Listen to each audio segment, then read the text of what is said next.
কোরআনে আল্লাহর শুকরিয়ার সাথে সাথে কার শুকরিয়া আদায় করার আদেশ দেয়া হয়েছে? ক মুহাম্মদ সাল্লাল্লাহু আলাইহি সাল্লামের, খ পিতামাতার, গ শিক্ষকগণের, ঘ উপকারকারীর।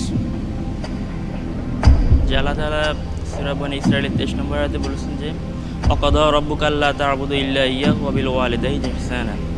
তো এর উত্তর হবে খ পিতামাতা। পিতামাতা লক করে দেব, ফ্রিজ করে দেয়া হোক খ পিতামাতা।